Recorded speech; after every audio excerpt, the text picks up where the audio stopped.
Good morning, bros. We are live, and you're on Shice Radio with the first ever new Millennium podcast with your host, bros, me, Millennium. And on this podcast, it's always 420. So to all the smokers out there, bro, let's toke one up. Can I get a line that works, bro? We're already starting off bad, but you know what? This is XTV, and you're on Shice Radio, where anything can happen. This is the rock and roll side of the East Coast. So, I hope you're ready for a little bit of rock. Go, Shibbird, go. Go, Shibird, go. Bro, Shibird, bro. Bro. Yeah! Shice Radio, bros.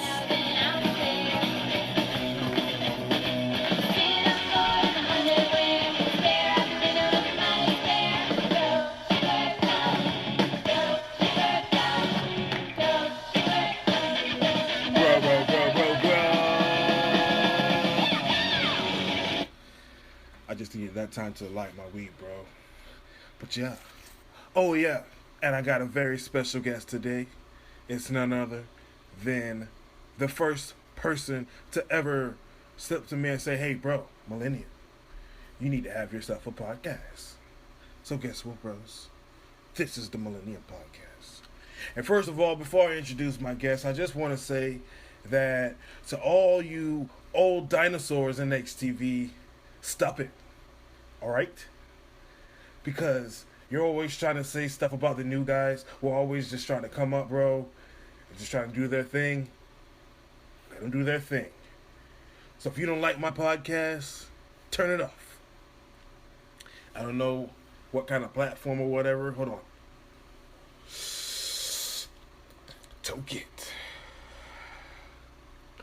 And Excel, bro. But I don't know what kind of platform they're going to put this on, whether it's YouTube or whether it's Vimeo, because it's supposed to be under Vimeo, under Shice Radio, which is where you're listening to this at. So, I don't know what they're going to do, but this is my show, bro. And on my show, we laugh, we have fun, and we get really high, and we have super cool guests, all the big name guests that you want to hear. If you have a guest in mind, that anytime you have a guest in mind that you want, I'll play them for you that week. I'm trying to make my podcast different from Justin's, which is my special guest today. You know, I want to figure out how to do that, you know, and you're just going to see different things on this podcast. You can expect that. You can expect things to be, you know, spontaneous, like my shitbirds. But, you know, because everybody knows I'm Brian Millman. But, no. Like I said, this is the rock and roll side. You know, everything's all hip hop. So, there's a rock and roll side to the East Coast as well. And I'm super excited about all my special guests. I'm really excited about the special guest today because he's going to lay the foundation, you know, for this show. Just like he laid the foundation for the podcast world, bros. I mean, let's face it. You know, he took one idea from just listening to podcasts on the road, bro, to actually creating his own podcast that's become super, super over. And I'm really happy for him. He's everybody's favorite. He's my favorite. He's Justin Turkey Leg. And he's going to be coming through today. So, that's really cool. Yeah, I think that that's a good enough intro. I think that after this break, we should just go ahead and get into it and talk to Justin. I'll be back.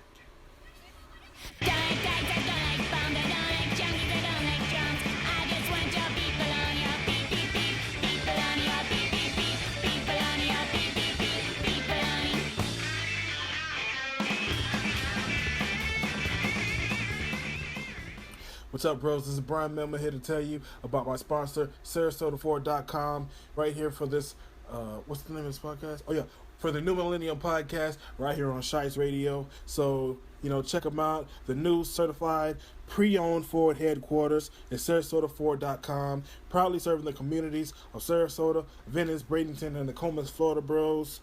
They have the highest levels of customer service, meet the finest selection of new and pre-owned Ford cars, trucks, SUVs, and hybrids, convertibles, and more. Inventory of Fords are vast, and they would love to help put you behind the wheel of the car of your dreams. So go ahead and feel free to browse the inventory online at SarasotaFord.com, set up a test drive with one of the professional sales associates, and even inquire about amazing financing on best price guarantees. The success has been rooted in customer service. For more than 20 years, they bought the finest Ford cars, including Fiesta, Focus, Fusion, Mustang, C-Max, Taurus, Escape, Transit, Connect, Edge, Fledge, Explorer, Expedition, F-150, Transit, and Super Duty to the beautiful streets of Sarasota, Bradenton, Nokomis, and Venice. That was a mouthful right here in Florida. They've always known that they have the key to success as the new Ford dealership, rooted in treating customers like family, which is very important that everybody knows. We love when folks come to shop for us at Sarasota Ford and leave happy driving the new car that they've always wanted. That's right. They want to put you in that car and make that dream a reality, which is why they offer the most competitive financing options available and have an insane price match guarantee. Their job is to put you behind the wheel of a new car with ease. So go to SarasotaFord.com, and maybe the guy who's selling you the car won't be stumbling over his words like me, Brian Melvin. But hey, I'm just trying to help them because they're helping me help you at SarasotaFord.com.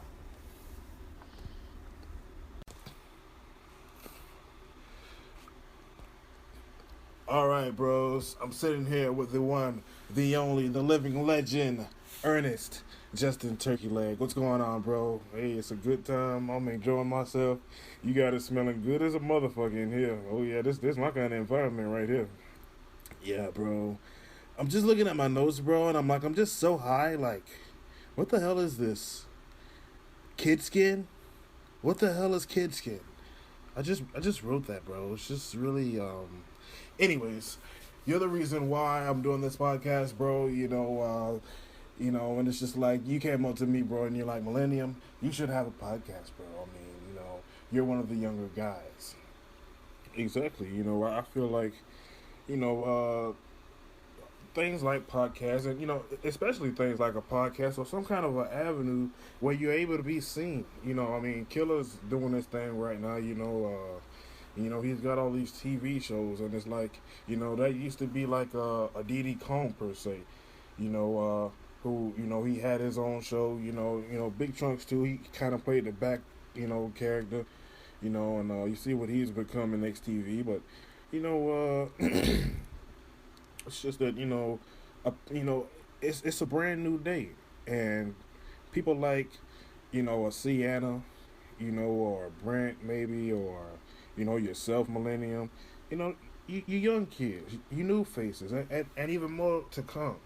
Get a platform, and get your shit off. Exactly, bro. Because we all have things on our minds. We all have perspective, and it's really cool, that I have you here.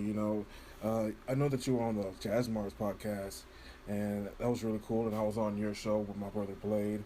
If you haven't checked it out, you gotta check that podcast out. Really fun. It was 420 that day. Oh yeah, it got real hot that day. And then my 420 was ruined because the NWN came in on that same day and just completely destroyed my shit and took over my show. They made me order my pizza, and it was just it was chaos. That sucks, bro. NWN, just for messing with my friend Justin, I'm coming for your asses, bro. So, anyways, even though I can't read my retarded ass, high ass, silly notes, bro, I'm just gonna go right into it. Because I heard you on Jazz Mars podcast, and I didn't want to talk about any of the stuff that he talked about because I want to keep it fresh and innovative and new. So I just wanted to know about like what it was like. You started like in XTV during the time of like 1995, and you were doing the Abu the Monkey show and stuff like that. And it was real successful. But like, what was home life like? Like, when you were outside of XTV? Well, home life was crazy, man. Yeah, I lived in, of course, as everybody knows, I lived inside of Abu's basement, which was a nice ass place. So, he had this big ass house, and that's just the place that I chose. Like he had this big ass house. He had got it, and he had invited like the whole cast. Everybody who was a part of the Buddha Monkey Show could be in that house. He invited everybody. It's like y'all can live here. Y'all don't have to spend y'all money. But we go to the same set every day, so we could just already always be here, and just go to the show. And everybody stayed there pretty much. Everybody, the whole cast of the Buddha Monkey Show stayed in his house uh, over a period of time. People was in and out through there. It was kind of like Forrest Gump Mama House. Yeah, so he showed me around first. He let me pick. He said, Justin, you can pick the first room. Because me and Romy was tight. He was like real tight, and he had showed me around. It was just me and him. He was like, yeah, this is my new house, and it's this big ass, massive place. That he had built. He showed me all through there. And, the basement was the last place that he had showed me out of all of this lavishness. And I said, I want to be here. And he was like, it ain't got no AC down here and all of this. He's like, man, I want one, man. It's like, he's like, you sure out of all of these rooms? And I'm like, yeah, this the one I want. So that's where I had stayed at. And yeah, that's how it was. I mean, that house was it was just like a fun house. Like, everybody was running around there, and it was just such a damn. I wish you could just see it. Like, it was such a happy, cool ass feeling. Like just a good ass place. Like, kind of like a kid heaven, I guess, man. But you got Tigger jumping around, and Nala just kind of just she just used to walk around and not talk to people.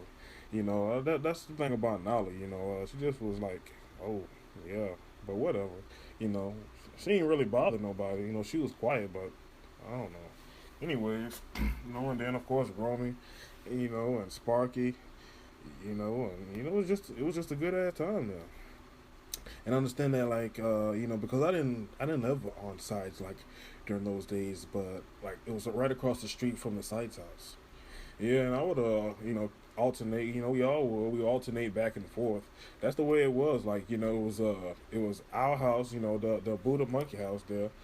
On one side of the street. Then right across the street was this grand house. It was like a almost like a hotel. I would suggest, but it was or like a almost like a school building or something. It was big and long.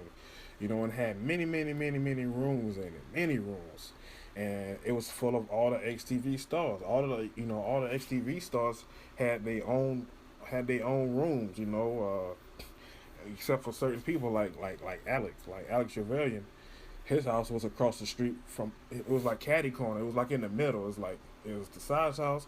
Then Caddy Corner on the corner there.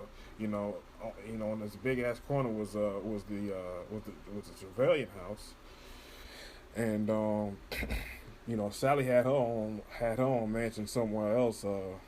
Actually, that wasn't on that street, but next to the Trevelyan house, on the other side was the Buddha Monkey House, just to kind of give you a visual.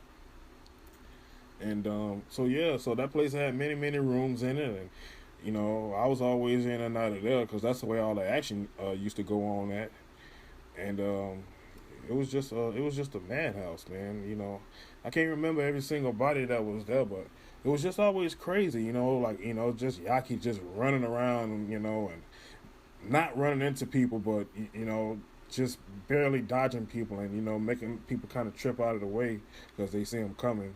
I mean, imagine that with Pac-Man and Miss Pac-Man, and all the obnoxiousness with Miss A-Man, and just everything, all the commotion, from every single person, all throughout XTV, from the highest all the way down to the lowest. I mean, the A-Man Nation. It was a lot of people, and everybody just kind of had their own domain. And it's like, I remember sometimes we would highlight that. They would be like, oh, I'm finna go into the A-Man Nation room. And then they'd be like, A-Man be like, get out of here. What's your problem? And then you get beat up. Exactly, bro. it's just like so nostalgic looking back at all that stuff, and like the whole time, it's just like the certain SIDE guys didn't have the credentials to be able to fit in with those guys. That's because things didn't cross over till way later. By the time you came back to XTV as Millennium, I mean, it was a whole completely different thing. Mm-hmm. Completely different. But everybody had gotten older and things like that. I'm just sitting here listening to you talking. I'm forgetting that I have questions to ask you, bro. Like I'm sitting here with Ernest Justin Turkey Leg. He's the man in HTV. They named you MVP ahead of time early yesterday. How's that feel, bro? That's a tremendous, tremendous honor that I never thought that I would get. You know, I just, hey man, y'all know me, man. I just do my own thing, and I had a good feeling about the podcast, though. I'm pretty sure that's primarily the reason, why I've been called the MVP.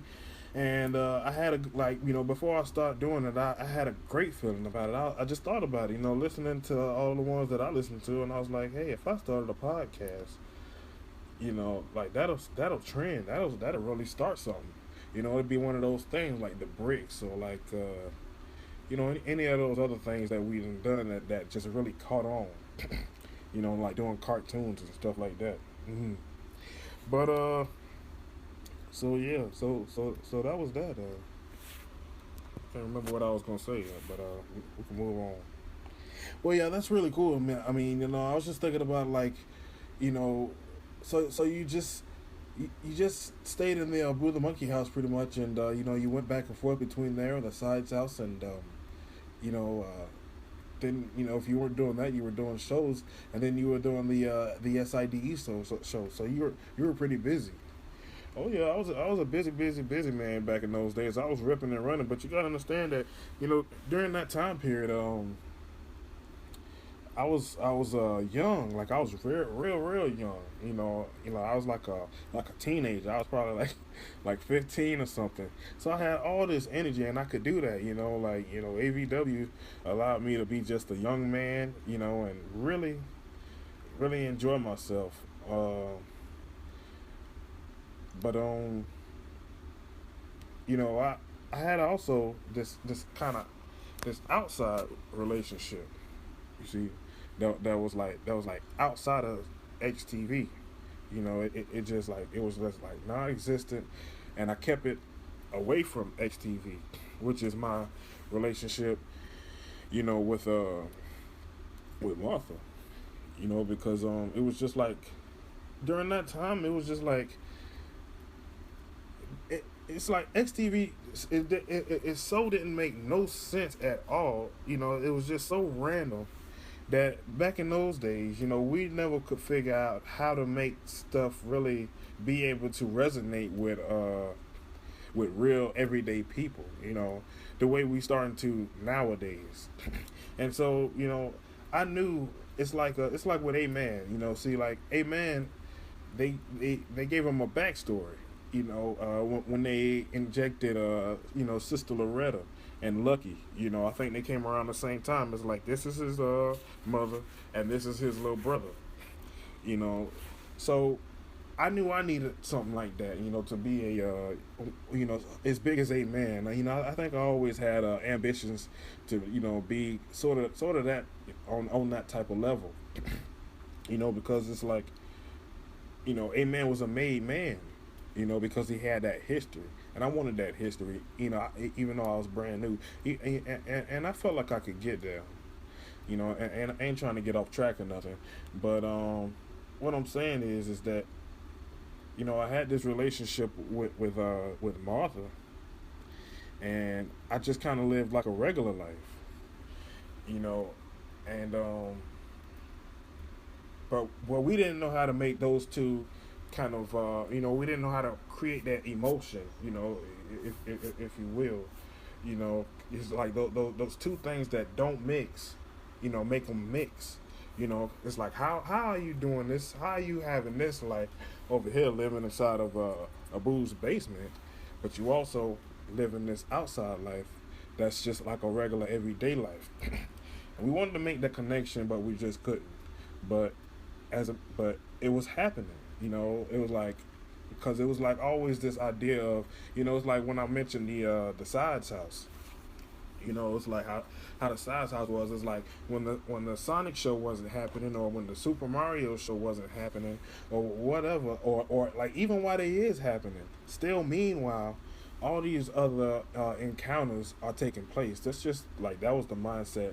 It always has been the mindset. Even like now, like it's like you know, far away, or maybe right around the corner somewhere. King Kong has just done a drug deal, as we speak. You know, Tavari and Yosi at the park, with TJ and the twins.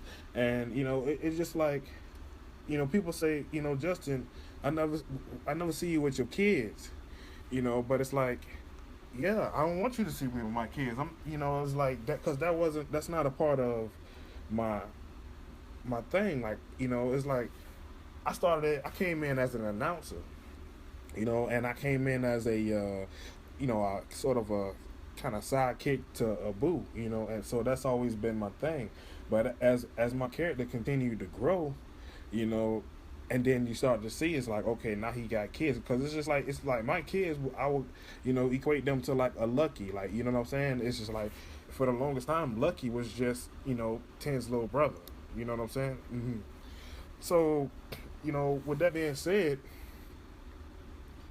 you seen Lucky kind of sprout and take his own, and then little bit by little bit, like even going back to that Reefer and Liquor piece, you see Justin Jr. and you see Laisha, and then even prior to that, you seen like pictures of them. Like it's a picture of them when they was like real young. Justin Jr. was probably like he's probably like 8, maybe, or and then Laisha was probably like 4 years old or something like that.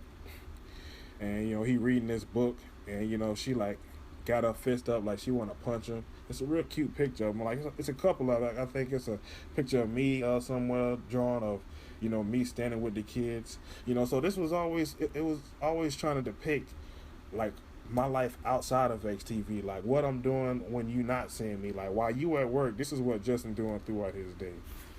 Yeah, I get it.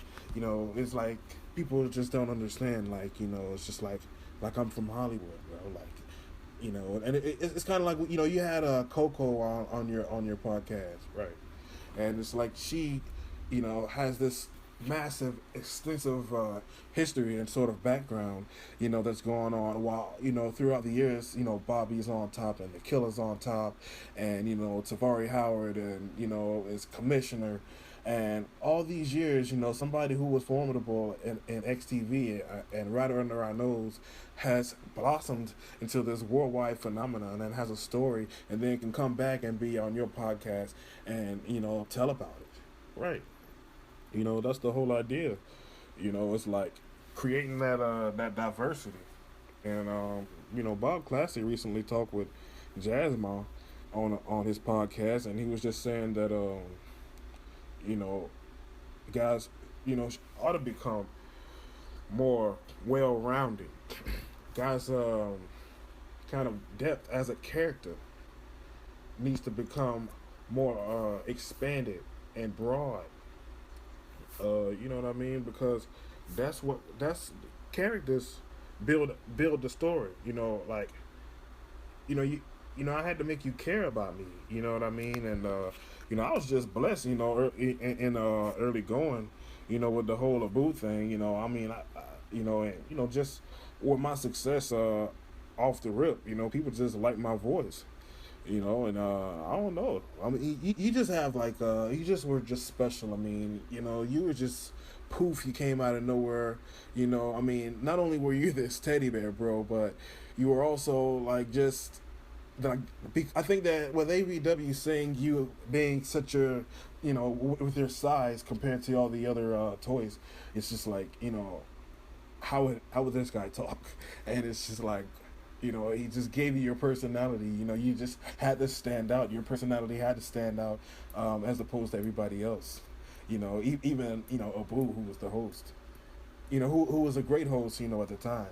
Yeah, I get exactly what you're saying. I mean, he was, and then it's crazy that how because with the response that I got, it's crazy that he was still able to stay on top. That just show you how good he is, and I mean, still to this day, even though he got he had caught flack at one point in time in his career, where everybody was calling him lame and all of this and all of that, but Romy never stopped doing the same old stuff. He never stopped being him. That's one guy who stayed consistent with who he was and stayed true. And now to this day, he's still very funny, very relevant, and very revered. He won back over. It's like whatever you threw at Romy, he'll just absorb it. And that's just what he was good at. Yeah, right, bro. He was he was definitely extraordinary. Still is super funny, bro. I was listening to him versus Walter on the battle, and his part is just so funny, bro. It makes me laugh every time. He's just, it's just so much energy. But tell us more about like your relationship with Miss Martha, and like sort of how that came about, and just a little bit more. Well, with me and Martha, we met way back, in '85. You know, prior to my XTV uh, experience. You know what I'm saying? And we just really, man, we just really hit it off. We had met senior year in high school. It was her first time coming down to Tampa. She was from Huntsville, and she was Huntsville, Alabama, and her and her family had moved down because of a relative had them passed, or was getting sick, and was probably about to pass, and they moved down because they wanted to be with a particular relative, and so she went to the school that I went to because I had went to Hillsboro for all 4 years of my life, and when she had came down, you know, when we met, we was in ironically all of the same all of the same classes, and so we always talked, and she was just my friend, like like she was just like, we just, I don't know, we just clicked. We liked a whole lot of the same stuff.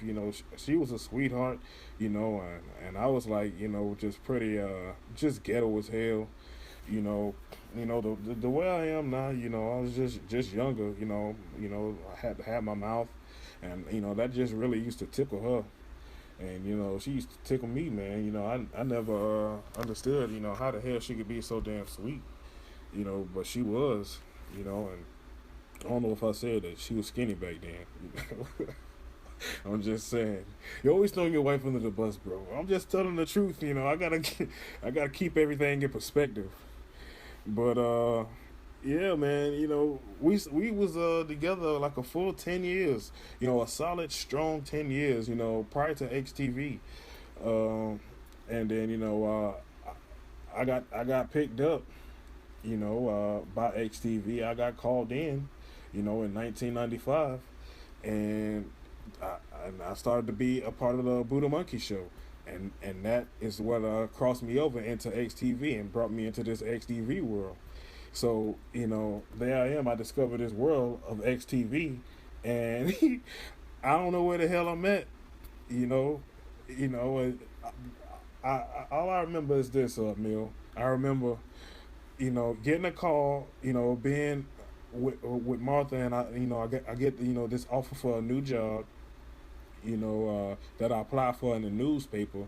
It was just saying an ad to be like a voiceover projector, and I say, well, that's pretty interesting, so I went in, and I signed up for it, and didn't really think too much about it, and the next thing I remember is white people because I went to the place, I sat in the office, they called me in, into this room, and they sat there and examined me. And I say, well, what kind of shit is this? I said, I come to be a voiceover projector, and and like that's all.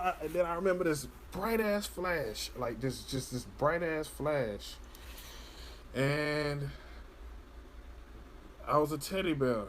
That's just, I don't know what happened. It was this bright ass flash. Like, what happened then next was you know, they say, well, you gonna be a part of the Buddha Monkey show, and I'm like, well, why am I a teddy bear? They telling me not to ask them, all of these questions, and stuff like that. Uh, you know, and they just say, this is the job. And so, I become a part of the job, and they throw me on set with all of these different characters, that different people that I don't know. It's just very frightening to me. It's just very weird. It's a very surreal experience. And Romy came up to me, and he made me feel very comfortable. He made me feel very, very comfortable. And when I talked to him, I was able to ask him anything, and he had kept me calm, and he was like, yeah, he's like, you know, I've been here for like this amount of years, and don't worry about nothing, man. I'll tell you everything you need to know, and he just explained to me what the hell was going on, kind of, like how you you on XTV now, or this was size. He's like, you a side, and I'm like, what the hell is a side? And he was just like, see, that's Anthony. And, he just kind of broke down everything for me, and made me understand what the hell just happened to me. Um, so, yeah, that's how I kind of got my start. But, in XTV. But you was asking me about Martha, and that's what I wanted to know. I wanted to know how you get back to, how I get back to my wife and stuff like that. And he was like, you can only go to your wife sometimes. He's like when you go to sleep and you dream, then like you get the you go back to your old life. I say when I dream, he said, yeah, when you dream and like you gonna go back to your old life, and then like she gonna be, like that's what would happen. So she would be there, you know, waiting on me, asking me what the hell happened, and I would make up these lies. I'll say, yeah, baby, cause when I went back, I would be able to remember, what happened. What lies happened, to me. I had went out, so I say, yeah, I got the job, and I worked, and it's a new job, and they got me working crazy hours. She was like 3 days. And I'm like, yep.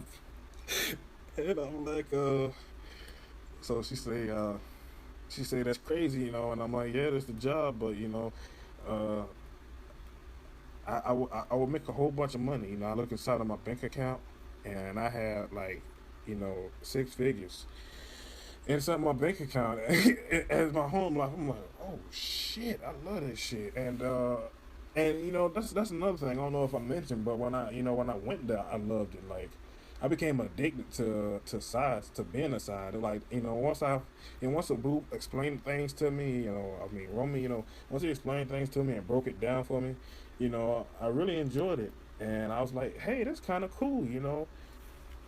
But, I would walk around all the time, and I would want to I want to be with my wife sometimes, like when things wasn't really going good and I couldn't sleep. I'd be like, man, I want to go to sleep so I can see my wife. You know, it was hectic sometimes. I walked around horny all the time. I I used to just go in the basement. People used to think I was real sad, and I was sad. They say, well, why you always in the basement? And I'll be in there rubbing my tag. He's rubbing his tag, bro. Yeah. When I used to rub my tag, he used to really tickle me. That's the closest I could ever get to sex, but I couldn't nut. It was torture. ABW he's a deranged motherfucker. That's all I can say. So back home, but Martha's like, she's just home. She's waiting for you. I mean, I can only imagine what she thinks. Yeah, and I come back dressed the way I was and everything. And yeah, it was crazy, man. It went on and off like that. But that was my new life. XTV or being a side was my new job. And I go home, and I knew I loved Martha, and so when I would go home, I say, it was like 1995, and after that shit had happened a couple times, after a couple of dreams, I said to Martha, I said, you know what, I got on my, I had, I walked inside the room. I came home one day, and I got on my knees, and I proposed to her, and she she accepted. She jumped up in my arms. Like I said, she was skinny. She was very excited. She absolutely said yes, and yeah, like cause I made my choice. I never cheated on Martha. At when I was in XTV, I just used to play with my tag. But I ain't have no reason to cheat. I mean, it wasn't nothing but some crazy ass ducks and all kind of cartoons and weird ass shit running around. So it wasn't a place that I could cheat on Martha unless I tried to get some lion pussy from Nala. But I wasn't about that life. She didn't turn me on, bitch. Sorry. You always have some animosity when you say things about her. I just don't like people that's like that. I just don't really like people like that. Yeah, man, Martha. I was just remembering. Me and Martha had a good ass time that night. And she said, she had just went to the store and bought this D'Angelo CD. And we was playing it, and she started singing this song, "Shit Damn Motherfucker."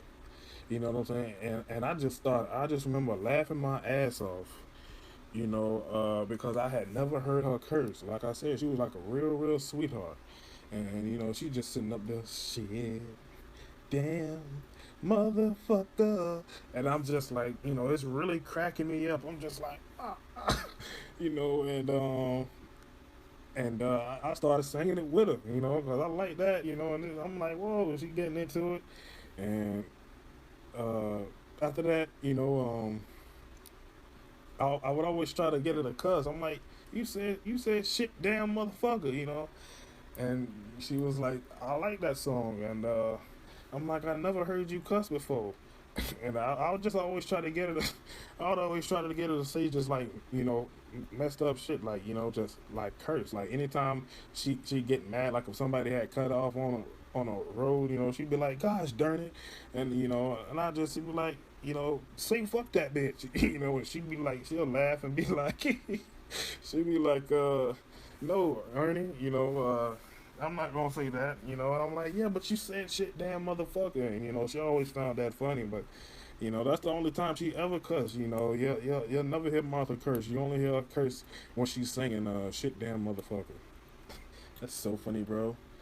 It's like you guys like have this great relationship, and it's crazy because you guys like seem like you're anti each other, or sort of like right now, like during the whole Neil thing, and people wonder like if it's a work or if it's a shoot.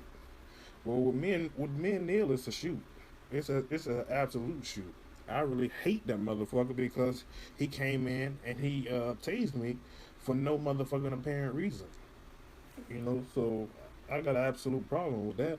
And with Martha, me and Martha are fine.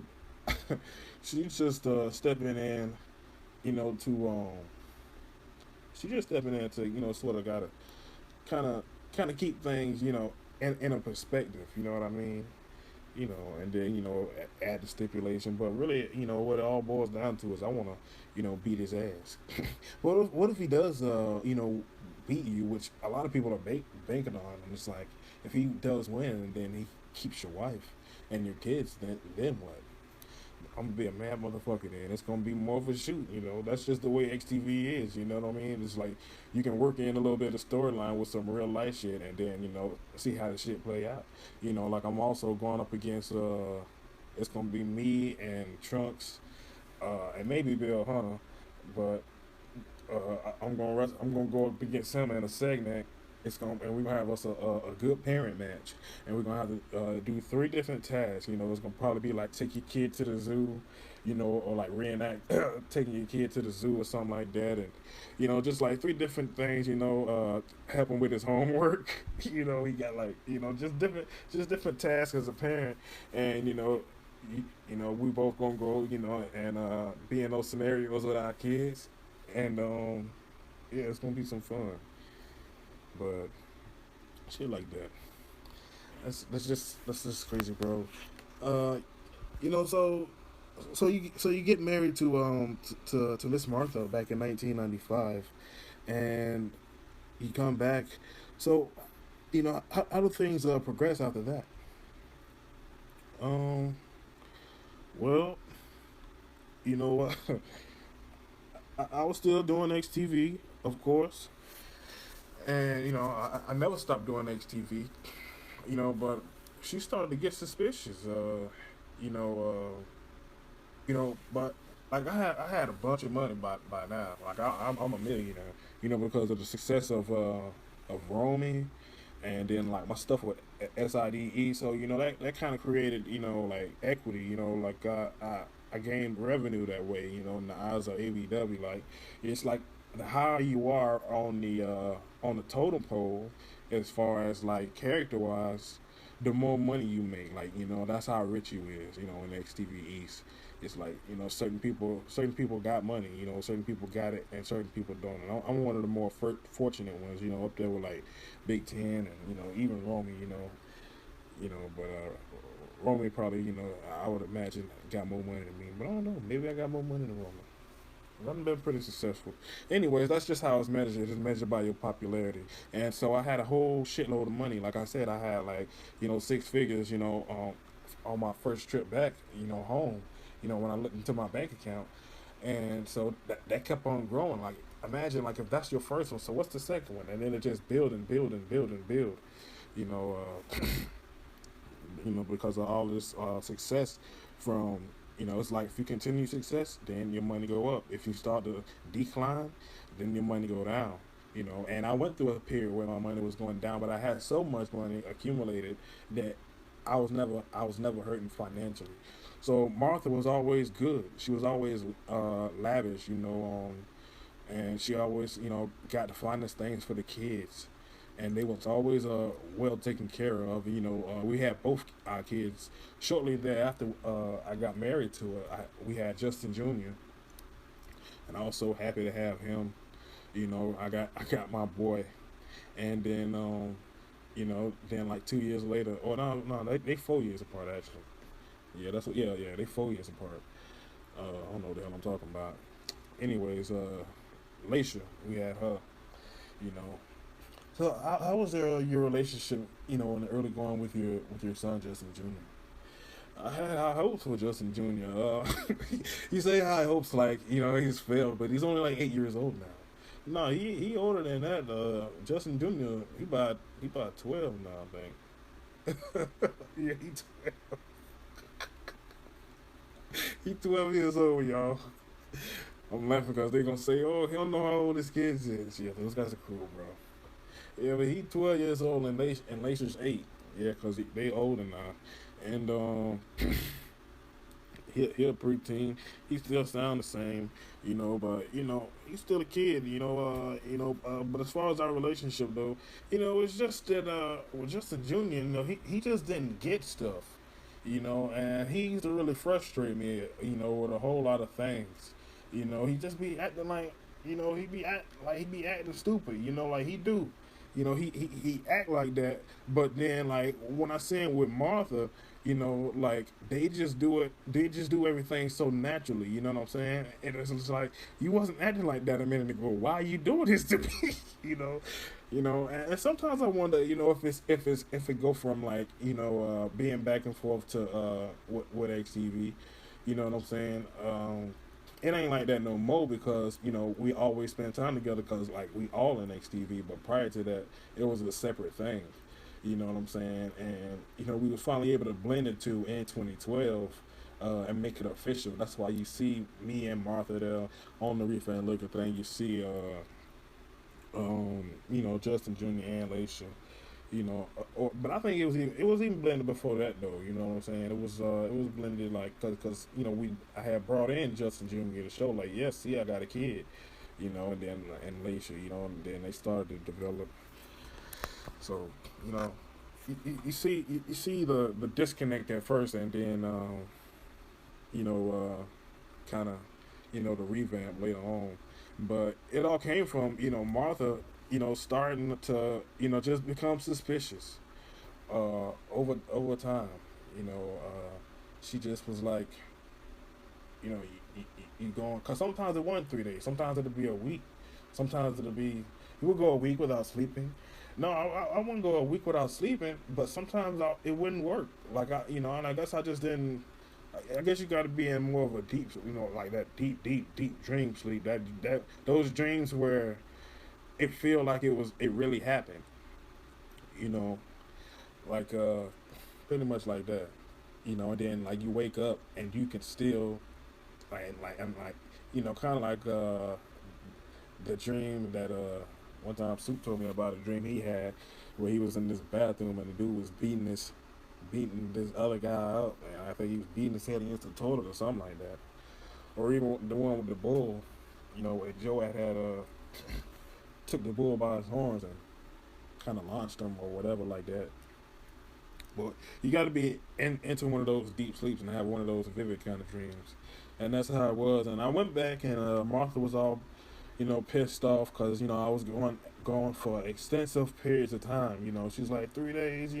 Damn. A week. She didn't say damn, but she's like a week. She's like, you think I'm some kind of fool and all of this, and I'm like, nah, like I really am working. And she just didn't believe me.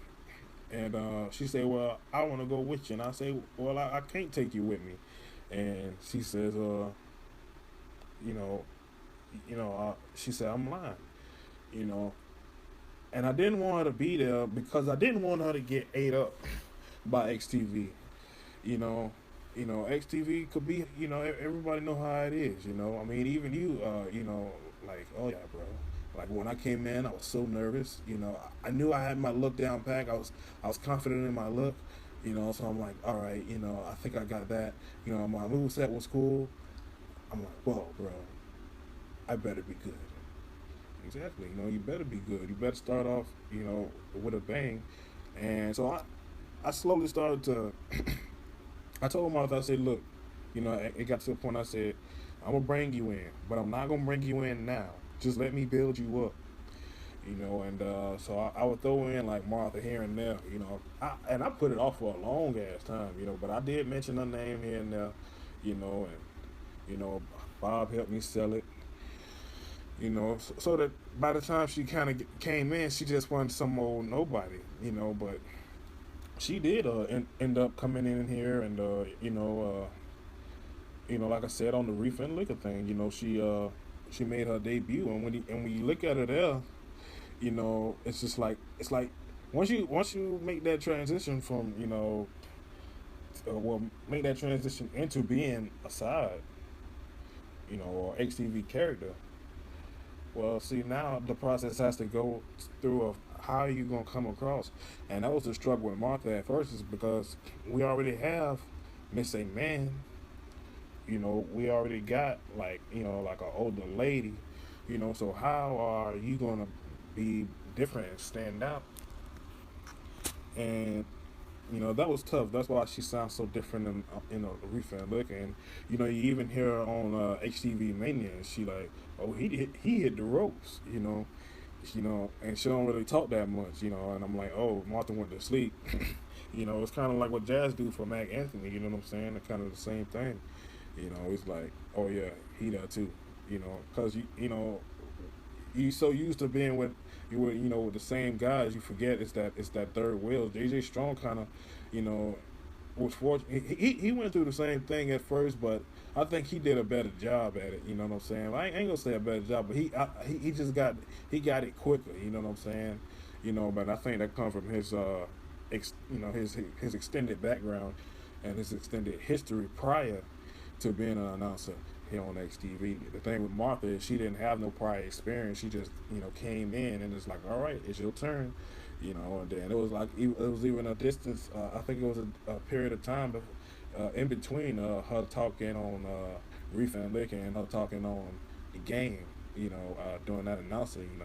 Which both of them, was another way to present her. It's just like, okay, you know, presented on a big deal. Like, the reef and liquor was already a surprise. So here we go, per se, in a semi-main event, and I'm with her. I'm not with an HTV character. You know what I'm saying? So that's dynamic right there.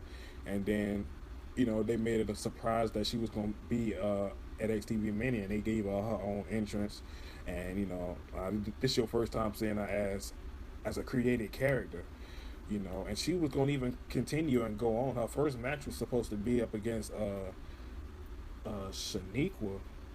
I get those twins mixed up, but she was gonna go up against that twin, and yeah, she was gonna wrestle in the next season of the Bricks. We had a nice card, a pretty cool card full of like rookies that was gonna perform that year, but that didn't work out. I think something had happened to the PlayStation. So yeah, that's just what it was. That was kind of the way I built in Martha and kind of brought her in. She and then kind of go back to how I was kind of healing on her a little bit, but that was also to help her get over. You know what I'm saying? I figured, even though I don't really think that she needed me to heal on her, and I done eased off of it a little bit. If you listen to some of my more recent podcasts, not the older ones, but the more recent ones, I talk less about her. You know what I'm saying? Because it's like it's starting to, I'm creating a different dynamic, and even here on this show, that's why I'm glad that you have me as a guest here, so I can kind of just give insight on our relationship, and how things really is. The idea behind Justin and Martha. It's not like I'm that bad, because it's real easy if you ain't careful. You could be somebody like Bob, and Bob got himself in trouble with the WWE, after going over there, taking all their championship belts, and All right, bros. Brian Millman here to tell you about Now products. That's right. You've heard Justin talk about it on this podcast. He always talks about the organic maca that keeps him sharp, keeps him able to go ahead and be able to bring these podcasts to you each and every single week at the sharpest and at the top of his capabilities. And that's what Now product does to you. But did you also know that they also bring out to you different products such as kidney cleansers and different things for your skin and different things for your hair that are natural remedies to help you live the best quality of life? And just to talk a little bit about Now, they've been celebrating over 45 years of empowering healthier lives. In 1968, Now Foods was founded under the belief that good health was not a luxury available only to the wealthy, but for the past 45 years, they've only made their life work offer to healthy food and nutritional supplements of the highest quality at prices that are fair and affordable to all those who seek them. Today, Now Foods is one of the top-selling brands in health food stores, an award-winning manufacturer and respected advocate of the natural product history, and a leader in the fields of nutritional science and methods development. Sorry about that, because I have to. No excuses, Mel. No excuses.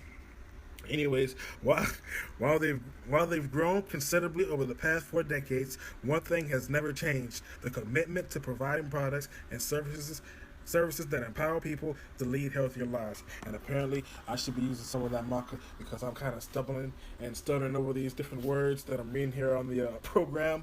But bros, I got to tell you that I've tried maca, and the first time I've had it, like, it's not a high, bro.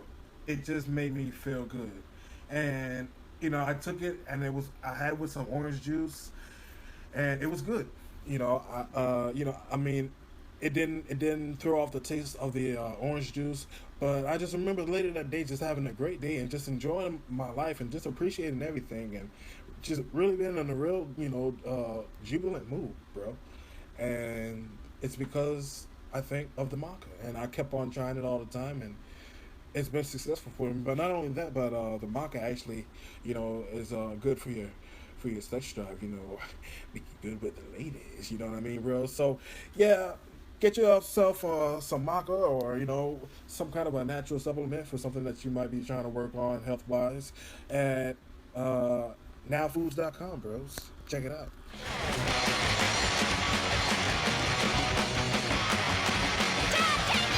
Sorry, bro. Just got turned off. We're talking Ernest Justin Turkey Leg, super cool, first ever guest on the Millennium podcast on Shice Radio, bro.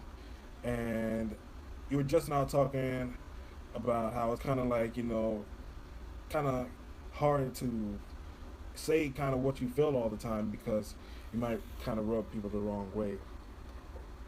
Yeah, that's what I was saying about Bob Classic. He just got this heat from people in WWE.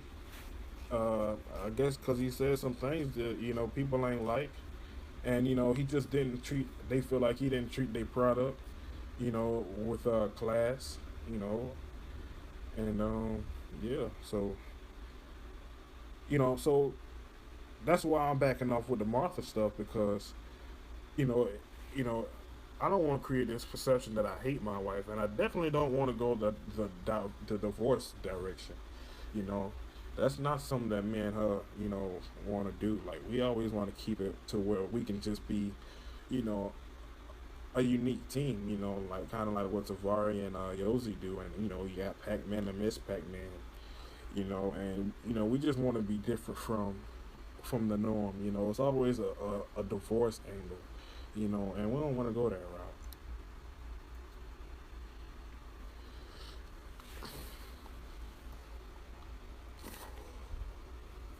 We're smoking on some good weed here, bro. There was a point in time, bro, in like 2005. Whew. Excuse me, bro, but that's awesome. There was a point in 2005 where, like, you were really on your stuff, man, and it was a time where Bobby was even kind of like getting his chops on the mic and showing people that he can really anchor things. Why don't you kind of walk us through like that time period? I'll be glad to. 2005. I was on my shit, man. 2005, like, everybody was. Even like Lil LT or LT actually, Savari. He was like, he was Lil LT back then. And let me hit that. I like this. Happy 420, bros. Here on Shice Radio, it's always 420. Oh yeah. And a good time. And a good time for sure with Justin Turkey Leg. But yeah, I mean, just every character, Alec, was doing the Ric Flair thing. Bob Classic, he had it on the microphone, and I wanted to give it to him. I wanted him to have that. I wanted to create that other dynamic. For the longest time, I was the voice. Prior to that, I was the voice on the microphone. That represented for the East Coast, and it was me and Trunks. And I really enjoyed what Bob and Gex did on the on commentary. I think that Bob helped Gex get over, in the sense that he can be a good announcer, because their work was great. And I kind of took a back seat to Bob, and I think that me taking the back seat, looking at it in hindsight, I think that might be the reason why I kind of got washed up. Because it's just like, it's like when one thing that happens in XTV is that, you see, ever since the earliest days, it's always somebody that's like the main guy, the main guy that always talk, and so back then it was like way back then I remember it being like Alec at a time period, and like maybe before him it might have been like Romy or maybe me, you know what I'm saying. But when it stopped being you, you know what I'm saying, when you're not the main guy to talk, and then it go from me to Bob. Well, me and Bob have completely different cadences, and points of views. So you have to be able to present these different ideas in your own way, and I think I struggled with that. I think it was like at that time it was like a town that wasn't big enough for the both of us. And Bob was winning, you know what I'm saying, and I had to fade out, you know what I'm saying, and I just lost myself, and then I refound myself of course, I talked about once before. There at HTV Mania 2010. Where I just said, you know what? I, I found me again. I know where I'm at. I know who I am, and I'm not Bob. I'm me. And it just go back to like '05, what we was talking about. Where I just felt like again that I can do whatever I want to. Cause that's who I am. I'm Joat's, expression. That's kind of how I relate to 90%, because 90, he's kind of like the anger of XTV West, or just like the frustration released, and being an avenue to channel all of that.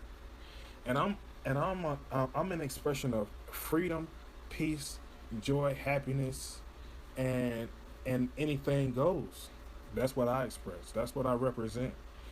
And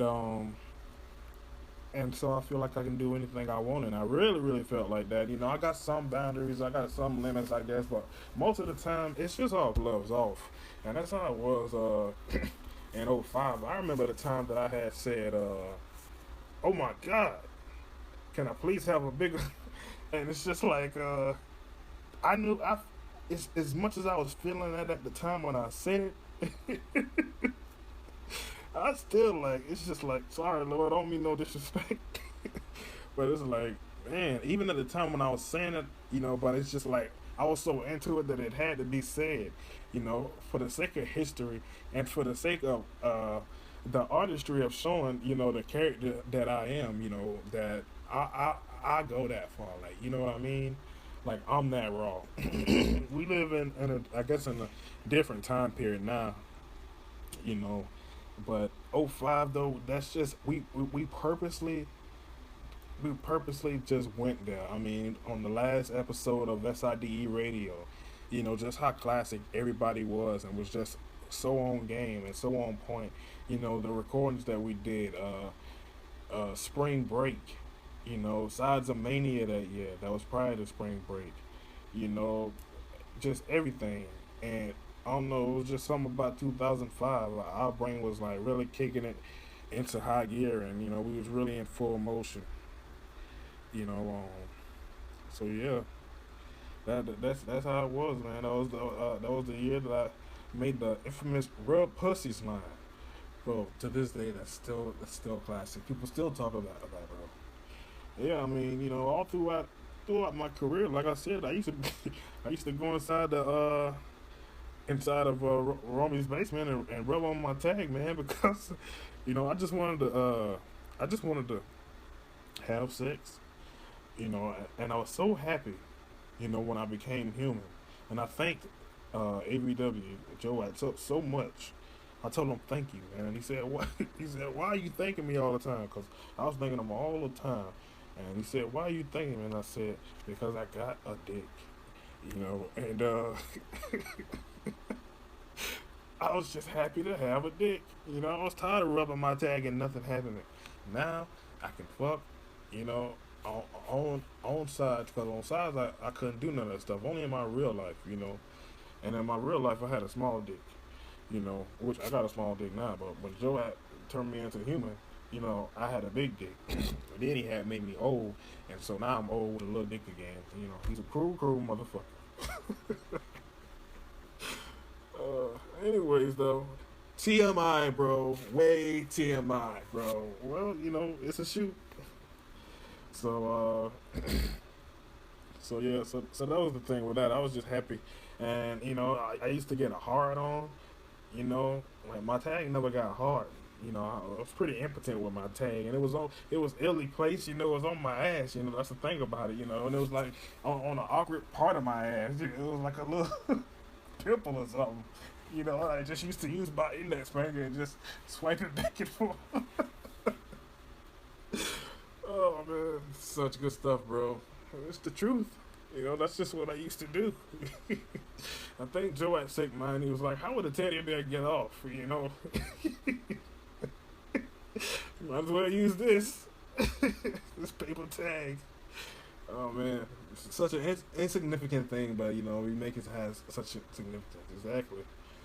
Can't sit on my tag. Oh man, it is a good time.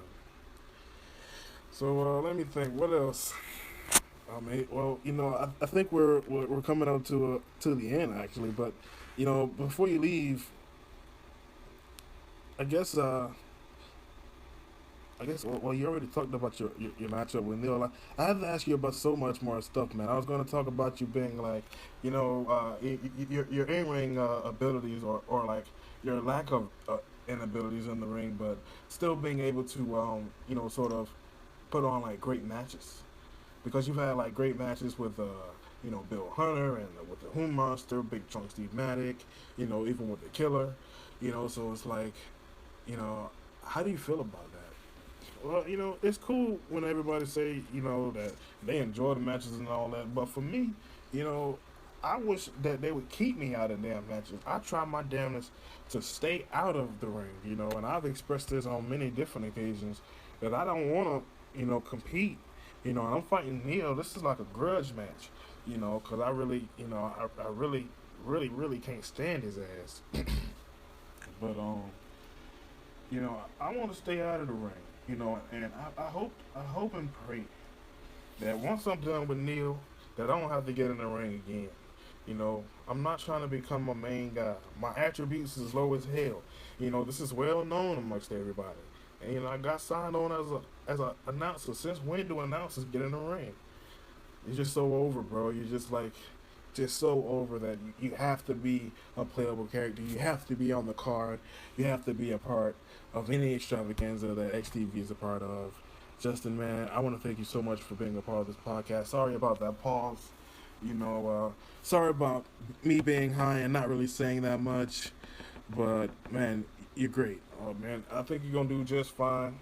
You know, you know, and I've seen your list of people that you want to interview, and that's what's gonna help you, you know, on this show, because you got some great guests lined up, and you got stuff that people want to talk about, that people want to hear about, and so you know, I think you're gonna do a good job. You know, I'll come back anytime. You know, you're welcome to do my show. I want to thank you for doing my show. You know, that's cool. I was on your show, you was on my show. I think that's the first time that ever happened, bro. I said, bro. So it is, bro. We're on that bro weed, bro. Everybody's having a good time, loving life, living la vida loca. Until next time, bro, I'm Brian Millman, and you're listening to the New Millennium Podcast. Peace out, bro.